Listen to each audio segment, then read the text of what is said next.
বাংলাদেশের বাইরে বসবাসরত 1.5 থেকে 2 কোটি প্রবাসী বাংলাদেশিরাও এবার আসন্ন জাতীয় নির্বাচনে অংশ নিতে পারবেন।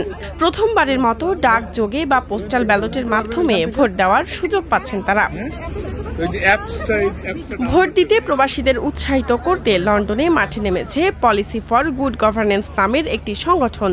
23 নভেম্বর রোববার বাংলাদেশে অধ্যুষিত পূর্ব লন্ডনের নিউ হামবারার গ্রিন স্ট্রিট স্ট্রাটফোর্ড এলাকায় ঠান্ডা উপেক্ষা করে সচেতনতা ক্যাম্পেইন করে সংগঠনটি। সেখানে লিফলেট বিতরণ ও সরাসরি নির্বাচন কমিশনের অ্যাপে নিবন্ধনে সাহায্য করতে দেখা যায় তাদের। পলিসি ফর গুড গভর্নেন্সের কোঅর্ডিনেটর মাহবুবা জেবিন জানান, লন্ডনের পাশাপাশি যুক্তরাজ্যের অন্যান্য শহরের বাংলাদেশি অধ্যুষিত এলাকায় এই প্রচার চালানো হবে, যাতে প্রবাসীরা প্রথমবারের মতো তাদের ভোটাধিকার প্রয়োগে উৎসাহিত হন।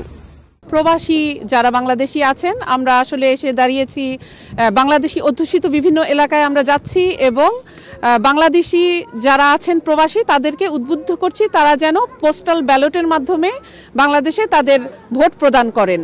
আমরা লিফলেট বিতরণ করছি, আমরা ওয়েবসাইটটিকে বাংলাদেশি প্রবাসীদের মধ্যে পরিচিত করিয়ে দিচ্ছি এবং আমরা ইনস্ট্যান্ট যাদের কাছে মোবাইল এবং অ্যাভেলেবল আছে তাদেরকে আমরা ডাউনলোড করাচ্ছি। 29 নভেম্বর থেকে আগামী 3 ডিসেম্বর পর্যন্ত 5 দিন যুক্তরাজ্যে বসবাসরত বাংলাদেশি ও ব্রিটিশ বাংলাদেশি ভোটাররা পোস্টাল ভোটিংয়ের জন্য ইসি অ্যাপে নিবন্ধন করতে পারবেন।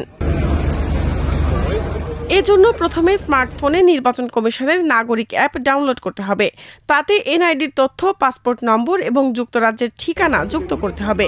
তথ্য যাচাই শেষে ইসি থেকে ভোটদানের অনুরোধ গৃহীত হলে ডাকযোগে ব্যালট পেপার পাঠানো হবে। নির্ধারিত সময়ের মধ্যে পূরণ করা ব্যালট ডাকযোগেই ফেরত পাঠাতে হবে।